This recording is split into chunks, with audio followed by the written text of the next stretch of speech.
Hi guys, welcome to my channel. If you're new here, I'm an artist from Perth, Western Australia, and welcome.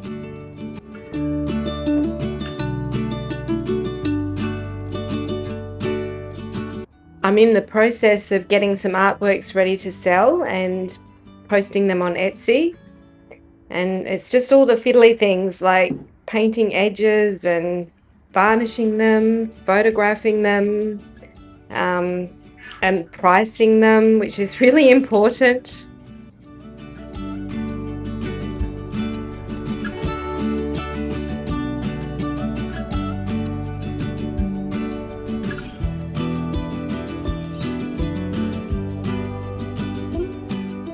Being in organizational mode, once again it's time to just tidy up my studio. I find it gets a little bit overwhelming when I've got a lot of clutter, and I'm actually quite a messy creator, so I really do need to clear the decks every now and again, quite regularly actually.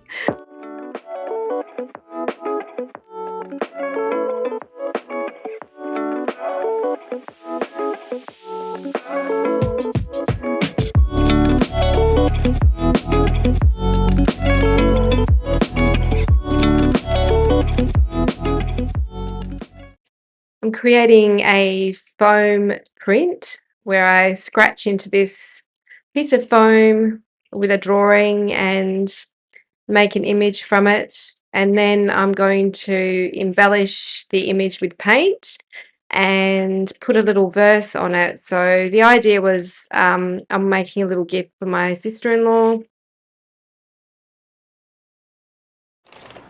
So what I'm going to do, I've just wrapped the image around here, and I'm going to get a contrasting pencil and see if I can make an indent into the foam. So I just have to press pretty hard.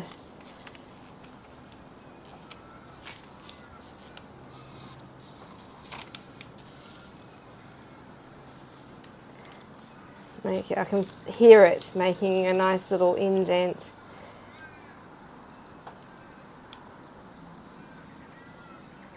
I was a little bit inspired by William Blake. He wrote a lot of poetry in his life. He wasn't just a painter. And I've got his book of Illuminations, and it's just really inspiring. He's using his illustrations not only as in a decorative sense, but to underline, I guess, his messages in his poetry. And his work is so bold and individual.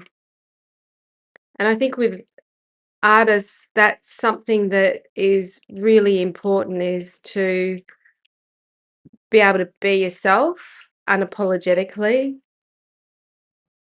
Like the way he paints bodies, like they're really, it's no one else but Blake. I've never seen anybody paint in that same way. And he's just creating these stories and characters which are mythological and biblical, and um, from his own, he was such a fascinating artist. He's had his own sort of prophetic, mystical visions that he's trying to communicate, and yeah, it's fascinating.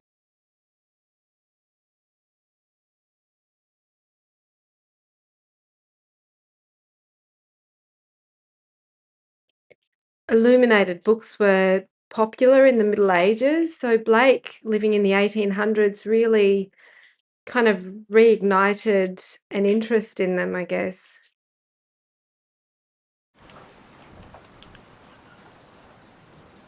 This poem is Little Boy Lost, and then it's got a follow-up poem, Little Boy Found.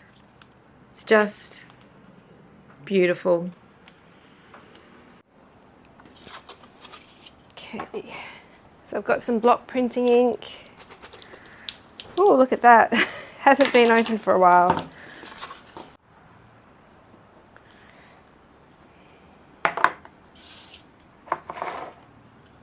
It's very tacky.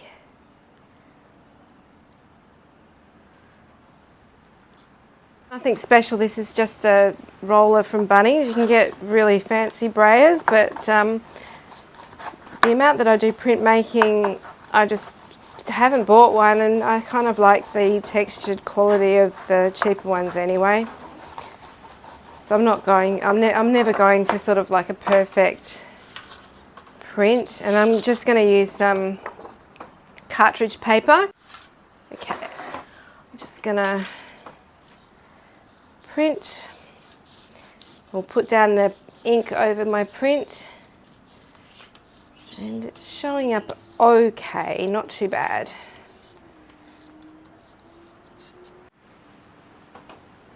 Smooth this down.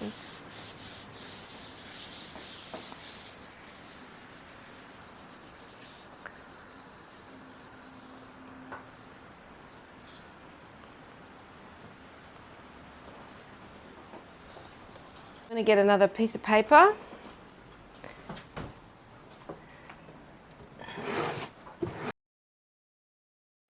My goal when I do printmaking like this is just to get a whole bunch of images, and then I paint over them or embellish them either with paint, or sometimes I use oil pastel or ink.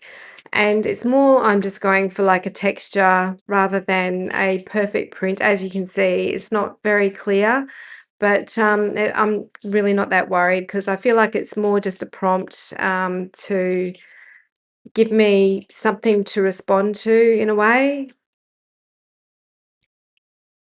So these are some of the prints, and yeah, I'm fairly pleased with them. They're variations in how dark they are, which is nice.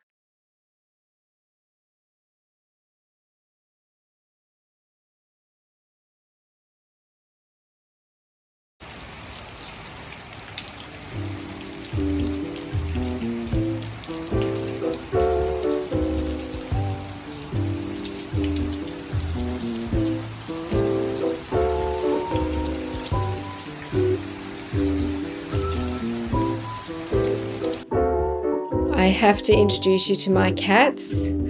They are a never-ending source of entertainment, especially on a day like today when it's so rainy and they're all inside coexisting.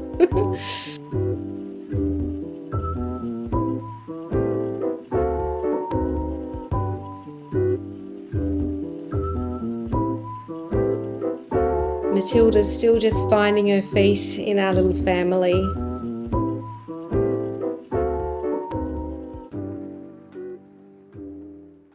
I'm so drawn to mixed media, mostly because it just invites you into a curiosity, because you don't actually know what the end result's going to be.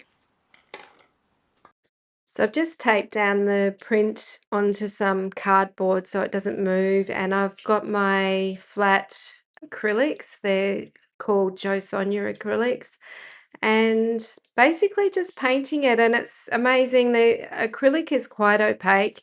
However, the texture that's underneath always comes through. It's like you can't get the same effect any other way, I don't think. Don't know if you can relate, but the change in seasons can sometimes be a tricky thing to navigate. I find I get sort of more headaches, I get blocked ears, kind of almost a histamine kind of situation, and like more tired than what I normally am. And one thing I find helps me with just showing up to my artwork is just tell myself, even if it's just 5 minutes, just make really achievable small steps, and then lo and behold, I find that once I do show up, then just the magic of creating art takes over, and I really enjoy whatever I do.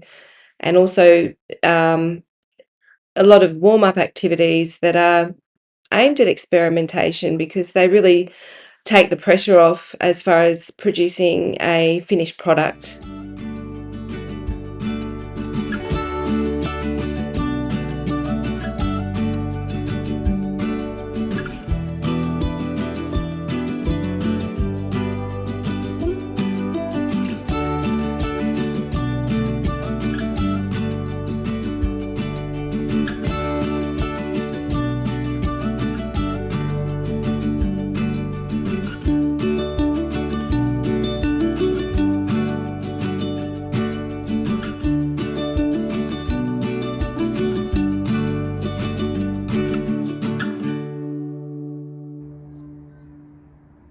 I'm just spraying this with the gloss varnish, and I was really pleased with the results. Like, I've got the verse on there, just glued on there with some, embellished with some watercolors, and I used fine liner a little bit on the picture, and the gloss spray just left it with this really pearlescent kind of sheen, which I was really happy with.